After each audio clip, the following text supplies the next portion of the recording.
കാർഷിക വാർത്തകൾ.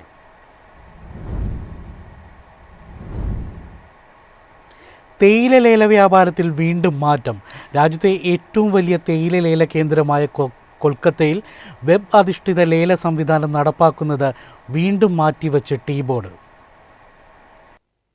കൊൽക്കത്ത ടീ ലേല കേന്ദ്രത്തിൽ വെബ് അധിഷ്ഠിത ലേല സംവിധാനം നടപ്പാക്കുന്നത് ടീ ബോർഡ് വീണ്ടും മാറ്റിവെച്ചു. ജൂലൈ 14 മുതൽ പുതിയ സംവിധാനം ആരംഭിക്കാനായിരുന്നു ആദ്യം തീരുമാനിച്ചിരുന്നത്. എന്നാൽ ഇപ്പോൾ ഇത് സെയിൽ നമ്പർ 31ലേക്ക്, അതായത് ജൂലൈ 21, 22 തീയതികളിലേക്ക് മാറ്റിയിരിക്കുകയാണ്. വ്യാപാരികളുടെയും ബ്രോക്കർമാരുടെയും ഭാഗത്തു നിന്നുള്ള കൂടുതൽ സാങ്കേതിക തയ്യാറെടുപ്പുകൾക്കും സംവിധാന പരിശോധനകൾക്കും സമയം അനുവദിക്കാനാണ് തീരുമാനം. പുതിയ വെബ് അധിഷ്ഠിത പ്ലാറ്റ്ഫോം വഴി തേയില ലേല നടപടികൾ കൂടുതൽ സുതാര്യവും വേഗത്തിലുമാക്കുകയും ഡിജിറ്റൽ ഇടപാടുകൾ ശക്തിപ്പെടുത്തുകയും ചെയ്യുകയാണ് ടീ ബോർഡിന്റെ ലക്ഷ്യം. എന്നാൽ തുടർച്ചയായ പ്രഖ്യാപനം നീളുന്നത് വിപണിയിൽ ആശയക്കുഴപ്പത്തിനും ഇടയാക്കിയിട്ടുണ്ട്. News desk, MyFin TV. രാജ്യത്ത് സോയാബീൻ ഇറക്കുമതി കുതിച്ചുയരുന്നു. ആഭ്യന്തര ഉൽപ്പാദനക്കുറവും ഉയർന്ന വിലയുമാണ് സോയാബീൻ ഇറക്കുമതി കുതിച്ചതെന്ന് SOPA വ്യക്തമാക്കി. രാജ്യത്ത് 2025-26 എണ്ണവിത്ത് വർഷത്തിൽ ജൂൺ അവസാനത്തോടെ സോയാബീൻ ഇറക്കുമതി 7.77 ലക്ഷം ടണ്ണിലെത്തിയതായി സോയാബീൻ പ്രൊസസ്സേഴ്സ് അസോസിയേഷൻ ഓഫ് ഇന്ത്യയുടെ കണക്ക് വ്യക്തമാക്കുന്നു. ആഭ്യന്തര വിപണിയിൽ ഉൽപ്പാദനം കുറഞ്ഞതും സോയാബീൻ വില ഉയർന്നതുമാണ് ഇറക്കുമതി വർദ്ധിക്കാൻ പ്രധാന കാരണം. സെപ്റ്റംബർ അവസാനത്തോടെ മൊത്തം ഇറക്കുമതി 9 ലക്ഷം ടൺ വരെ എത്തുമെന്നാണ് സംഘടനയുടെ വിലയിരുത്തൽ.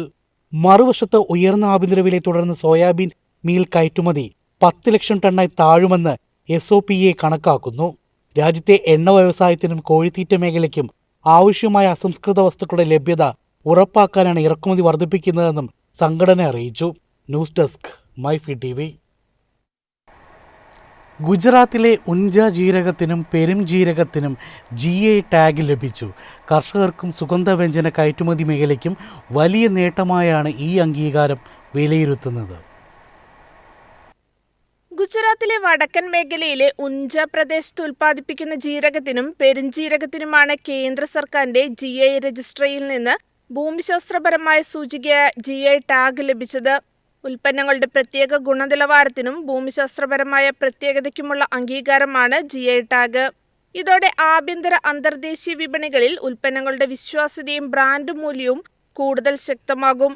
കയറ്റുമതി വർദ്ധിക്കാനും കർഷകർക്ക് മികച്ച വില ലഭിക്കാനും ഇത് സഹായിക്കുമെന്നാണ് പ്രതീക്ഷ.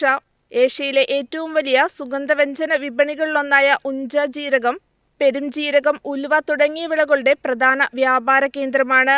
GI ടാഗ് ലഭിച്ചതോടെ ഗുജറാത്തിന്റെ GI അംഗീകാരം നേടിയ കാർഷിക ഉൽപ്പന്നങ്ങളുടെ പട്ടികയും കൂടുതൽ വിപുലമായി. News desk, MyFin TV. എളുപ്പത്തിൽ സമ്പാദ്യം വളർത്താം. ഇന്ന് തന്നെ മൈഫിൻ TV ആപ്പ് ഡൗൺലോഡ് ചെയ്യൂ.